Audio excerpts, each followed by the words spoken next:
Hi friends, welcome back to my channel. இன்றைக்கி நம்ம பார்க்க போகிற வீடியோன்னு பார்த்தீங்கன்னா, பங்குனி மாத தேய்பிறை பிரதோஷம் பற்றி தான் பார்க்க போகிறோம்.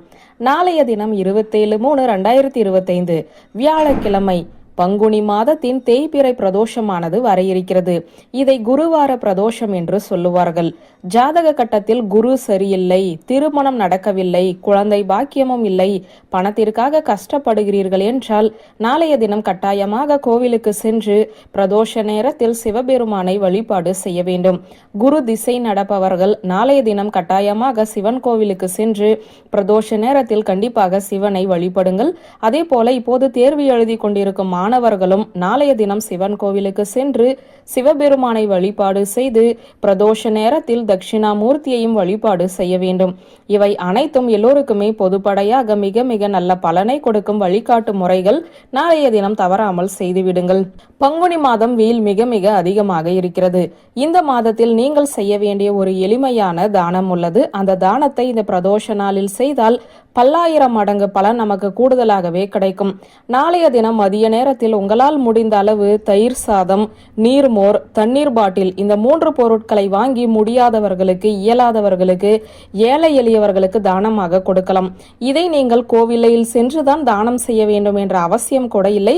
மதிய நேரத்தில் வீதியில் இருப்பவர்களுக்கு உங்களால் முடிந்தவரை இந்த 3 பொருட்களை தானம் செய்யுங்கள். 3 பொருட்களையும் கட்டாயம் வாங்கி கொடுக்க வேண்டும் என்ற அவசியமில்லை. 2 பேருக்கு தயிர் சாதம் வாங்கி உங்கள் கையால் தானம் கொடுத்தால் கூட போதும். உங்களுடைய பாவங்கள் குறைந்து, கர்ம வினைகள் குறைந்து, வாங்கிய கடனும் படிப்படியாக குறைய தொடங்கும், வருமானமும் படிப்படியாக உயர தொடங்கும். இது பொதுப்படையாக செய்ய வேண்டிய தானம். உங்களுக்கு ஜாதக கட்டத்தில் பிரச்சனை இருக்கிறது, குரு பகவானால் பிரச்சனை, வேலையில் பிரச்சனை, பணம் நகை சம்பந்தப்பட்ட விஷயத்தில் பிரச்சனை இருக்கிறது, நிறைய கை நீட்டி கடன் வாங்கிட்டீங்க, நகையெல்லாம் அடமானத்தில் இருக்கிறது, பிள்ளைகள் சரியாக படிக்கவில்லை, இது போல குரு பகவான் சார்ந்த பிரச்சனைகள் உங்களுடைய குடும்பத்தில் அதிகமாக இருந்தால் நாளைய தினம் கொஞ்சம் எலுமிச்சை பழம் சாதம் செய்து கொள்ளுங்கள். நாளை வியாழக்கிழமை மாலை வழக்கம் போல 4:30 மணியிலிருந்து 6 மணி வரை பிரதோஷ நேரம். இந்த பிரதோஷ நேரத்தில் குரு பகவானுக்கு அந்த எலுமிச்சம் பழம் சாதத்தை வைத்து நெய்வேத்தியம் செய்து கோவிலுக்கு வரும் பக்தர்களுக்கு தானமாக கொடுத்தால் உங்களுடைய குடும்பத்தில் குரு சம்பந்தப்பட்ட தோஷங்கள் அனைத்தும் விலகும் என்பது நம்பிக்கை. இதே பிரதோஷ நேரத்தில் சிவபெருமானுக்கு தயிர் சாதம் செய்து வைத்து வழிபாடு செய்ய உங்களுடைய கர்ம வினைகள் குறையும், செய்த பாவத்திற்கு தண்டனைகள் குறையும் என சொல்லப்பட்டுள்ளது.